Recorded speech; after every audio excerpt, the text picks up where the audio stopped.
Welcome to The Last Word, brought to you by Montgomery Bank. Once again, I'm David Jenkins, joined by Christopher Gilly Popst.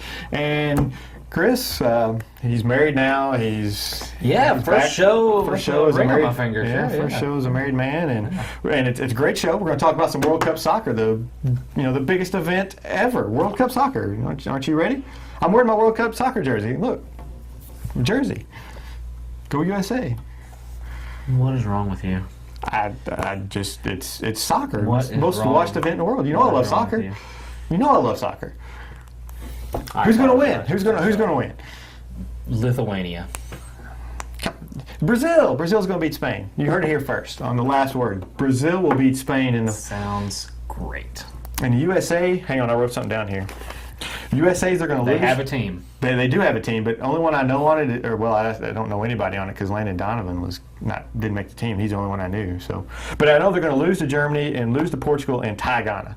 I don't know what Ghana is. I don't know if it's a country or some sort of food. I don't know, but they're going to lose it or they're going to draw with them. So, I've read a lot about this. So what happens after that?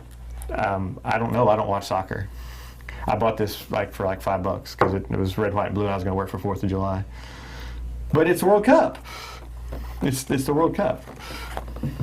Yeah, okay, we're going to go to baseball now, something we actually know something about.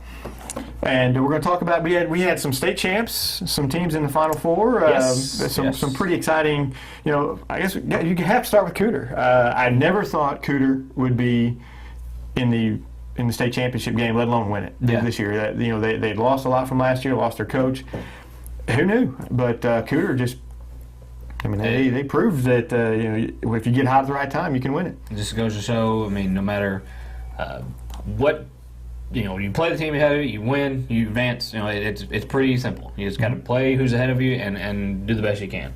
And for Cooter for me, the big surprise was beating Oran, a team that's been a thorn in their side for ages. They beat them down. Yeah, they did not just beat them. Completely obliterated Oran, who has owned that particular matchup over the last 7 years, I think, if I'm not mistaken. But hats off to Cooter and getting one of that championship. And Valley won in Class 1, and we had New Madrid in Class 3 fall short. They got 4th. Lost 2 close games, 2 games that they could have won, that they had chances in, just couldn't finish. And I know you have a few things you'd like to say about New Madrid.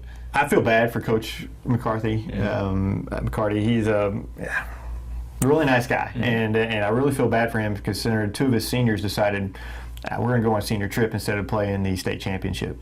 That's, to me, if I was one of the players, there'd been a beatdown situation. That would have been unacceptable. Not the kind of players you want leading your team for sure. In my mind, and going on a senior trip instead of playing, and it really, I think, would have had an impact in that semifinal game and might have got them to the championship. Now, would they win the championship? Who knows? But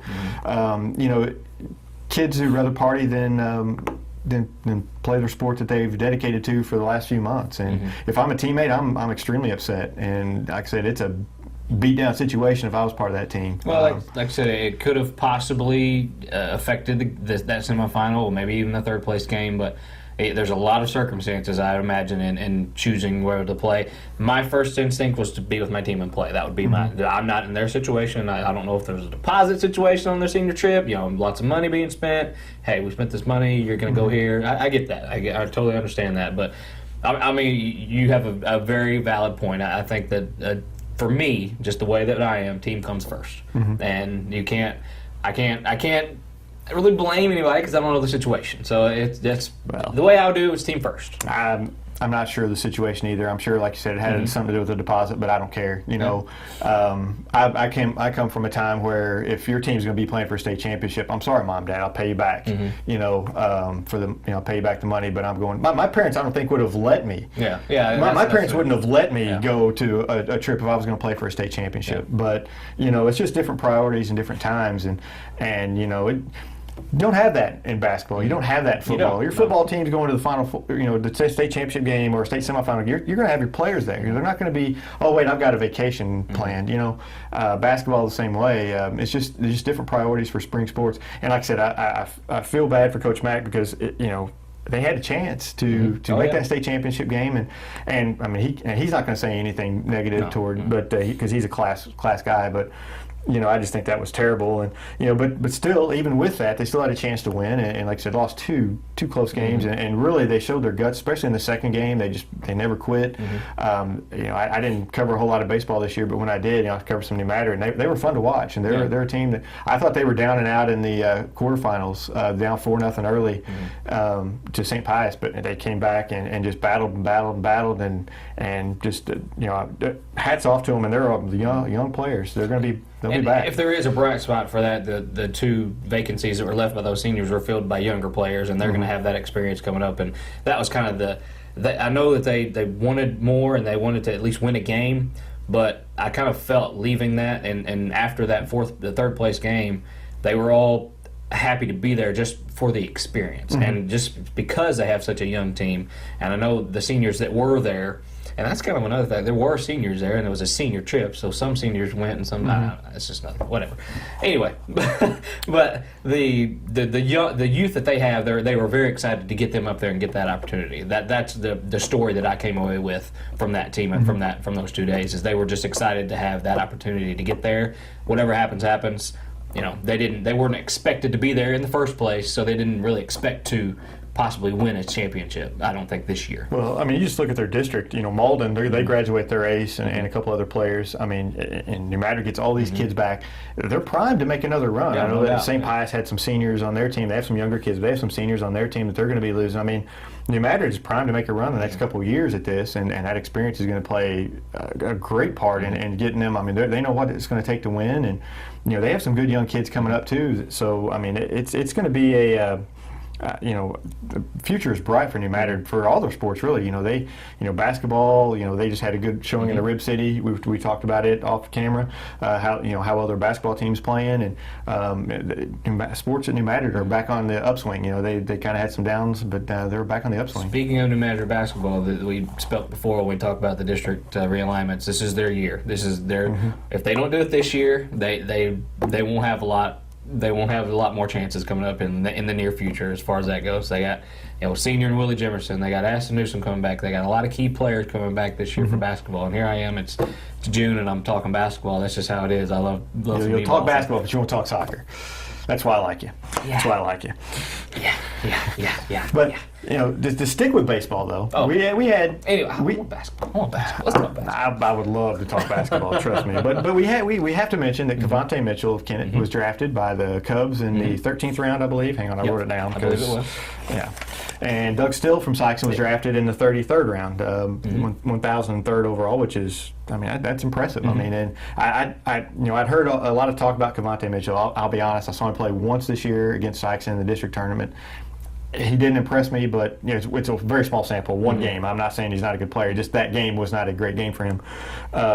You could tell he's got great athletic ability. He's going to the Cubs. Has already said he's going to sign with them. That's pretty impressive. Oh, no doubt. 13th round in a baseball draft. That's fairly high. When you do talk about that, but you're right. I mean, I didn't have a big sample size either, especially baseball. I've seen him obviously on the basketball court, just his athleticism that he brings. Yeah, he's got the body. Basketball. He's got the body. He has the tools to kind of to mold into a professional at one point if that does happen. But Doug Steele being drafted, I didn't. I was surprised. I wouldn't say I was a little caught off guard. I really was, and that's no downplay to him. He's a great player, but I was just a little caught off guard that he was drafted this year, and after talking with him, it was kind of in the works. They had a scout there at one game I saw. I can't remember who they played, but there was a scout there. There's been a few that came and saw him. He went to the Atlanta Braves tryout in Kennett last year, and they said, hey, comes a time we're going to get you. And it was kind of in the works, and he kind of knew this day was coming for him. But like I said, I was just a little bit surprised he didn't have a great season this year as opposed to last year where he had an amazing, pretty good junior season coming in and one of his first real high school seasons.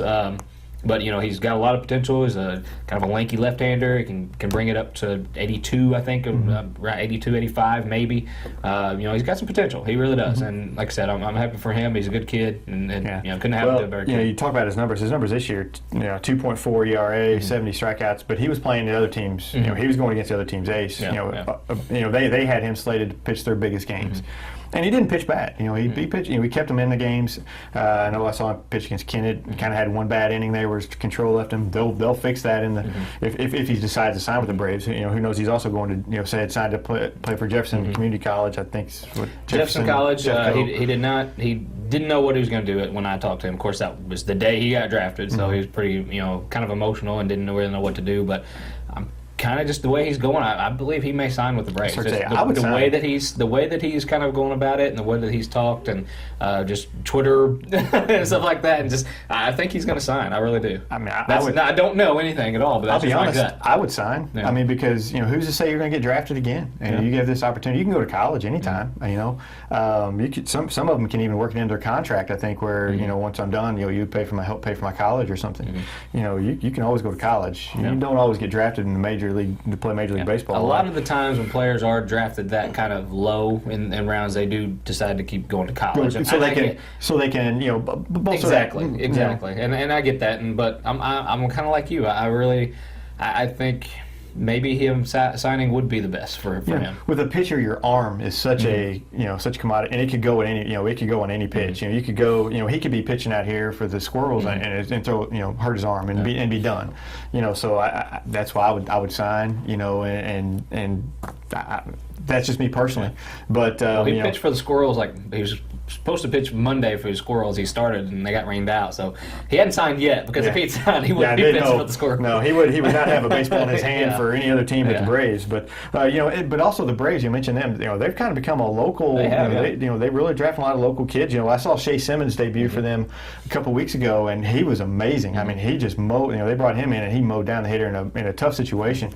And he's pitched pretty well for them. Vince Howard a few years ago from Sykeston was drafted by him. 2009, I believe. Yeah, I don't think he didn't end up signing with them, but he went ahead and went to college. And Trenton Moses from Advance, who played at SEMO, Matt Tiller, who this past season he's going. So I mean, they've kind of got a pipeline. Their area scouts Terry Tripp, and he's been around here for a while. And Braves are very happy with the type of baseball is played around here, and that's a good sign for these younger kids that are coming up. They know that there's an organization around that's going to look at them and give them a chance, and that's something that I think if you're a younger player, you've got to be excited about. And Cavante going to the Cubs is of course, you got the Braves and the Cubs, and that's two organizations that Blake DeWitt played for, and of course he was not playing now, but he was very sought after prospect in those days. So it's great for baseball, because really baseball we've had a few of the years, but never really had this much. And not many. You're not looking at every year say, oh man, he can be drafted. Well, this year we're kind of getting to the mode where we can see a few guys that actually have that potential, and that wasn't there before. What surprised me, this is just a quick, is as good as Notre Dame has been in all these last 10 years, they've never had a kid drafted. Right. And it's just, they've had some really good players. It's just kind of surprising. Yeah. Just kind of goes to show how they're more of a, kind of a team, But, that's just kind of surprising to me. I just thought about that earlier and just, I don't know why. It doesn't really mean anything, but Braves. He wants you to sign some Notre Dame players because he loves Notre Dame. Hear that, Sykeston fans? I didn't say I love Notre Dame. I like the Braves. Notre Dame. Loves them. I like the Braves. Go Blue Bulldogs.